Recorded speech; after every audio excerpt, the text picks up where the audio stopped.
I 29 male think that my girlfriend 26 female is only with me because she can't be with her best friend 26 male. Should I just end the relationship? Sorry for the long post, I didn't realize how much I had to say until I got it all typed out. Thanks in advance to anyone who reads all this.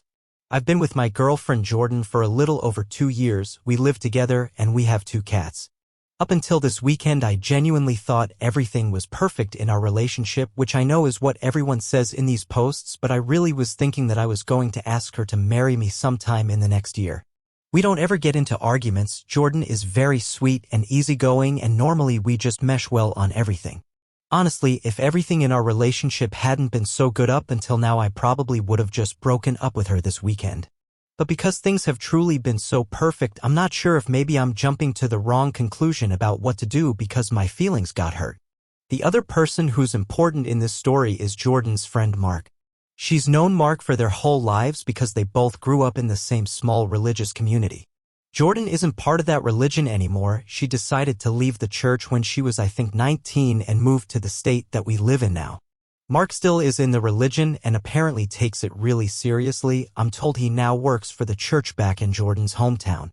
Also, as far as I know, Mark is the only person from the religious community that Jordan still talks to besides her parents, which I'm mentioning because I now think it could be a red flag.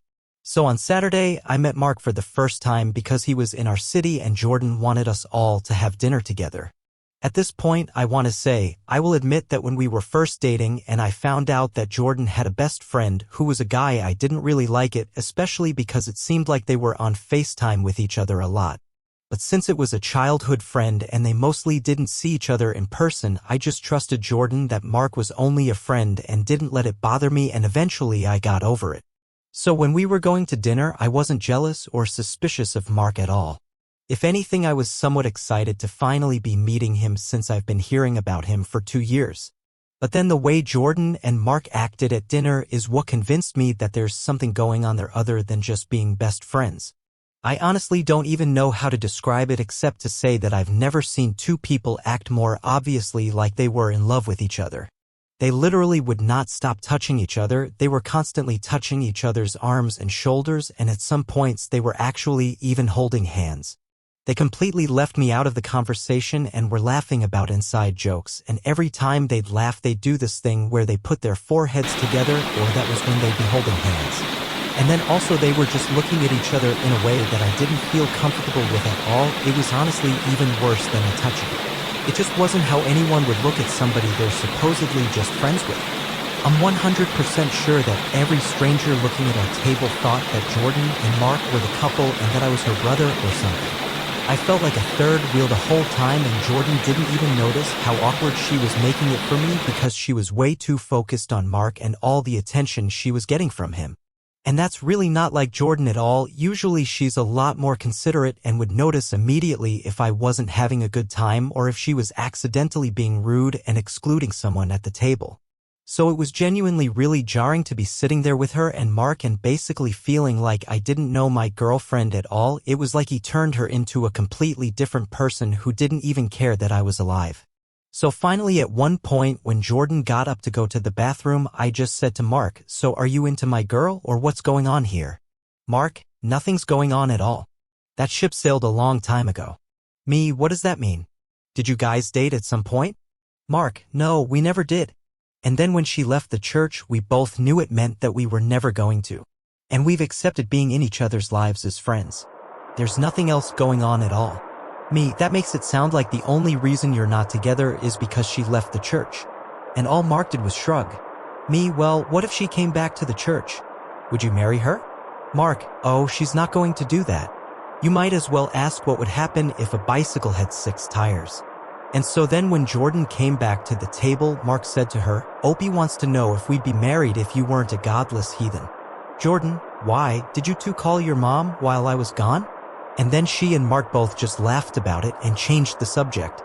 So because of dinner and that conversation and everything else that I've written about in this post, I really feel like Jordan and Mark are in love with each other and not just best friends like they say. And the only reason they aren't together is because they can't compromise about their religion. I think Jordan thinks that because she's okay with that decision, she expects me to be okay with being her second choice, and in the meantime she's actually secretly wanting to be with Mark. So that makes me think that I should probably obviously just have self-respect and break up with her, because I shouldn't be in a relationship with someone who would rather be with somebody else. But then the problem for me is that our relationship has been so perfect and Jordan has always treated me so well except for this one night. The only time she's ever acted like this was on the one occasion that Mark was around in person. Normally, even when she's talking to him all the time, she's never made me feel this way. So on the one hand, I'm wondering if maybe it doesn't matter what Jordan's feelings are for Mark, as long as he isn't going to be around, it doesn't actually seem to affect our relationship. So maybe I just need to cool off and go back to trusting her that they are indeed only friends, even if it seems to be true that they have complicated feelings for each other? Or should I just end things? TLDR, I'm pretty sure that my girlfriend is in love with her childhood best friend and only isn't with him because he's still part of the church that she left. But I don't know if I should just accept the fact that she seems to be okay with that decision and be happy that she's chosen to be with me, or if I should just get out of this situation instead of living as her second choice. Comment 1. Dude, you need to talk to your girlfriend instead of us on Reddit. Explain to her that she made you feel like you were a third wheel and not even her boyfriend at that dinner, and the excessive amount of physical touch both she and Mark did in front of you was very disrespectful, and that if they are that way in front of you, what are they doing when you aren't around? Ask her if you were touchy-feely over a close female friend and basically left her out of the conversation if she would not have smacked you. It is okay to tell her you are uncomfortable how close they are, and knowing the only reason she isn't with him is because she left the church is alarming, because she can always decide to go back to Jesus. Or he can get fed up with the church politics and you're dumped. Update. I talked to Jordan on Wednesday night. The TLD or update to the situation is that I didn't break up with her after we talked about everything. I feel like that would be too much of an overreaction for what's actually going on. I do still think I was right to be upset about what I saw happening at dinner on Saturday, and Jordan didn't disagree with me about that. But I think I did jump to the wrong conclusion that it meant that she secretly actually wanted to be with Mark more than she wants to be with me. Now that we've talked it out, I don't think there's a reason to end what's otherwise the best relationship I've ever had, and I'm glad that I didn't just immediately trust my instincts, because there was more going on with the situation that I didn't really understand. That Jordan has since told me, and now I do feel like she can be given some grace in this situation, assuming nothing like this ever happens again. So thanks for the advice, especially for everyone who told me to just talk to her before I made a big decision. So when we talked, I decided to take the main piece of advice that I got from everyone and start by telling Jordan that my feelings were hurt by the way she treated me at dinner with Mark, and then see how the conversation went from there. It turned into a very long talk, so I don't want to try to remember exact quotes and get them wrong, but here are the important things. I repeated to Jordan some of what I wrote in the post and said that I felt excluded by her and Mark, especially because they were being overly touchy-feely with each other to the point where it made me uncomfortable. Jordan seemed surprised, like she didn't even notice that she and Mark were touching each other that much, but then she thought about it and said that I was right and apologized. She said that Mark is always really touchy with everybody and not just her, I asked, and so she didn't even think about it, but that she wished I would have said something at the time because she didn't realize they were being that obnoxious. I said that was part of what bothered me, because I thought that normally she would have noticed something like that, but she was acting so different around Mark and not paying any attention to anything else, including how I was feeling, that it was honestly just made me question which one of us she cared about more, or if she cared about him as more than just a friend. Jordan apologized more and said that she could understand why it would look that way to me, but that she loves me and cares more about me than anyone else in the world, and that she didn't mean to act like that or make me feel that way. She said that she was trying to not make Mark feel like a third wheel because of being a single guy out with a couple, but obviously it backfired and just made me feel like the third wheel instead, which wasn't what she wanted to do either. After that, Jordan explained a lot to me about her history with Mark, and basically as she explained it, she said that she fully admits she cares about him as more than just a normal friend, but she says that it's not in a romantic way.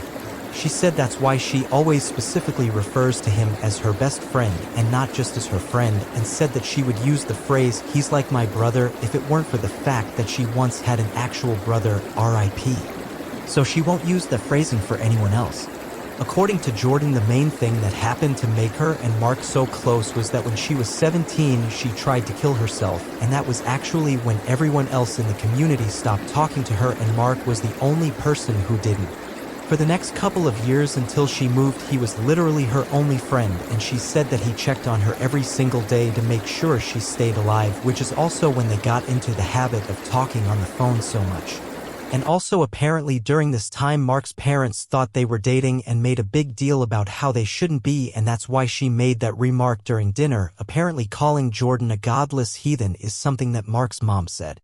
I did tell Jordan that Mark basically said to me that he thought the two of them would be married if she had stayed in the church, and I asked her if she thinks that maybe Mark is in love with her even if she doesn't feel the same way. She said definitely not, and I don't think she was being dishonest. I really don't agree with her, but I think she genuinely believes that Mark isn't into her in any way apart from friendship.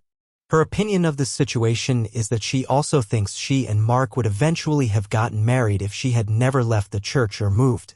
But from her perspective it would have been more because of peer pressure than anything else, and she doesn't think it would necessarily have been a good thing.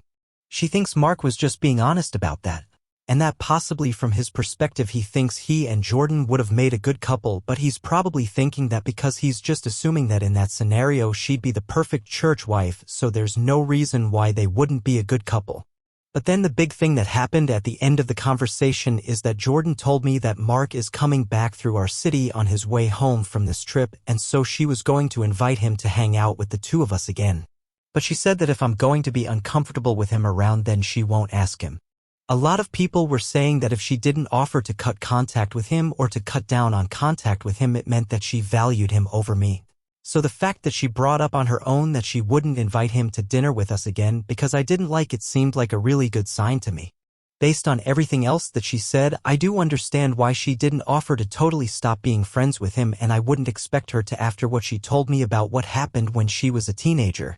So now I'm deciding to take Jordan's word for it that although she and Mark are weirdly close, it's for the reasons that she explained to me and not because she's in love with him. I think the fact that she was immediately apologetic instead of defensive was good, and the way she explained everything did make sense to me. I don't necessarily trust Mark, but I do think I can trust Jordan.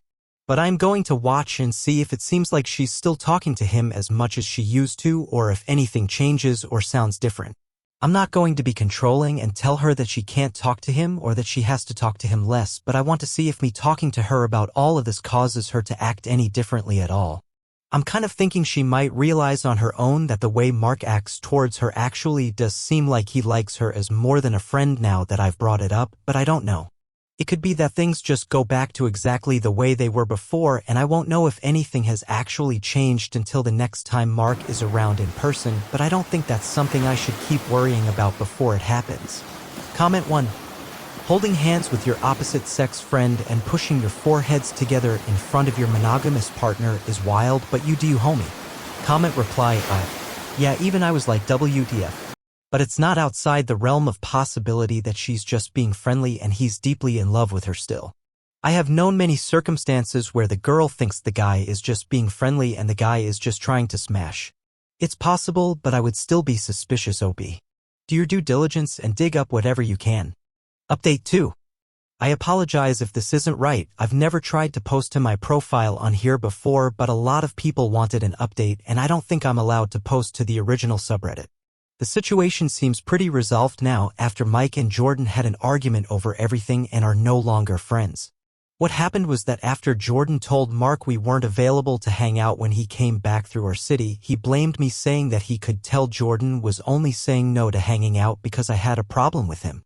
Jordan admitted that this was part of the reason and told Mark that she wanted a bit of space from him because she was trying to be respectful of our relationship. Mark got really offended and kept asking Jordan to explain why him being around was disrespectful to our relationship and kept pretending not to understand her answers. And then eventually during the conversation he started trying to guilt Jordan into making time for him and told her that she's become a worse person over the years because the Jordan he knew would never blow him off. That upset Jordan a lot because she took it as Mark saying that she was a bad person since she left the church, and she started crying and she ended up hanging up on him. Jordan and I talked a lot afterwards. I told her that I thought Mark was toxic because anyone else would have been understanding of what she said. Jordan said that a lot of what he said during the conversation reminded her of being in the church. She said that she couldn't explain it except that it was his attitude when he tried to argue with her, but that it made her not really want to talk to him even outside of anything to do with our relationship. Mark texted Jordan the day after asking if she really wasn't going to come see him and if she was going to pick some boyfriend over her only friend after he's been there for her through everything. Jordan texted Mark back explaining her point again and saying that their friendship couldn't be the same anymore as it used to be now that she was with someone and that he should understand that. Mark texted Jordan that he couldn't believe she'd treat her best friend like that.